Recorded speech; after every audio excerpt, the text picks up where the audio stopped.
রোগীর স্বজনের হাতে লাঞ্ছিত হওয়ার প্রতিবাদে টানা দ্বিতীয় দিনের মতো কর্মবিরতি পালন করছেন নীলফামারী জেনারেল হাসপাতালের ইন্টার্ন চিকিৎসকরা। হামলাকারীকে গ্রেপ্তার ও হাসপাতালের নিরাপত্তা বৃদ্ধি সহ ৩ দফা দাবি জানিয়েছেন তারা। এ নিয়ে কথা বলতে নীলফামারী জেনারেল হাসপাতাল থেকে সরাসরি যুক্ত হচ্ছেন প্রতিনিধি মিল্লাদুর রহমান মামুন। আমরা জানি টানা দ্বিতীয় দিনের মতো কর্মবিরতি পালন করছেন নীলফামারী জেনারেল হাসপাতালের ইন্টার্ন চিকিৎসকরা। তাদের দাবিগুলো সম্পর্কে আমাদেরকে বিস্তারিত জানাবেন।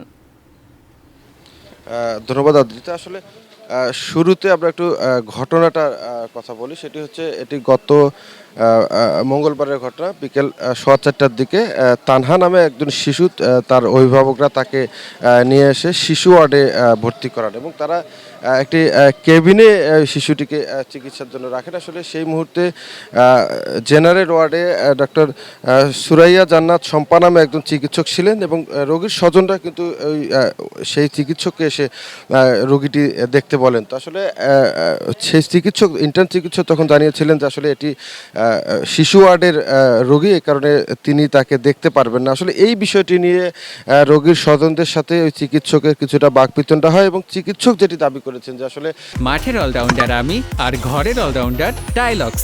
টাইলক্স টয়লেট ক্লিনার, ক্লিন মানেই টাইলক্স।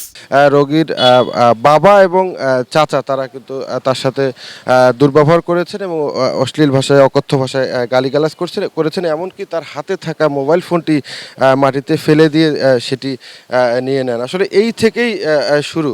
আমরা গতকালকে সারাদিনই কিন্তু ইন্টার্ন চিকিৎসকরা কর্মবিরতি পালন করেছেন। আমরা দেখেছি যে তারা বিভিন্ন ধরনের কর্মসূচি, তারা সংবাদ সম্মেলন করেছেন, তারা বিক্ষোভ করেছেন এবং মানববন্ধন করেছেন এবং সবশেষ তারা কিন্তু রাতে থানায় একটি অভিযোগ দায়ের করেছেন। আসলে এখন পর্যন্ত যতটুকু জানি সেটি আসলে রেকর্ড হয়নি। তো চিকিৎসকরা যেটি বলেছেন যে আসলে তারা মোটামুটি কয়েকটা দফা দিয়েছেন। এর মধ্যে হামলাকারী যিনি আছেন অভিযুক্ত, তাদের গ্রেপ্তারের একটি বিষয় আছে এবং হাসপাতাল কর্তৃপক্ষ থেকে তারা মামলা করার একটি দাবি আছে, যদিও সেটি গতকালকে থানায় জমা হয়েছে এবং তারা কিন্তু চান যে হাসপাতালে চিকিৎসক, নার্স সহ যারা কর্মচারী আছেন এখানে প্রত্যেকের নিরাপত্তা নিশ্চিত করার জন্য এখানে আনসার মোতায়েনের দাবি জানিয়েছে। তো আসলে গতকালকে থেকে চিকিৎসায় কিছুটা স্থবিরতা দেখা দিয়েছে, যদিও জরুরি বিভাগে তারা কিছুটা দায়িত্ব পালন করছেন। তবে ইনডোরে যে ইন্টার্ন চিকিৎসকরা সারা দিন যে রোগীগুলো দেখেন এগুলো কিন্তু আসলে কালকে থেকে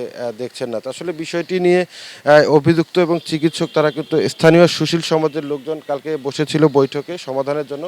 তবে শেষ পর্যন্ত এটি সমাধান হয়নি। আসলে এখনও দেখার বিষয় এটি আসলে কোন পর্যায়ে যায়। আদ্রিতা, নীলফামারীর নীলফামারীর এই ইন্টার্ন চিকিৎসকদের কর্মবিরতি নিয়ে ছিল আমার কাছে।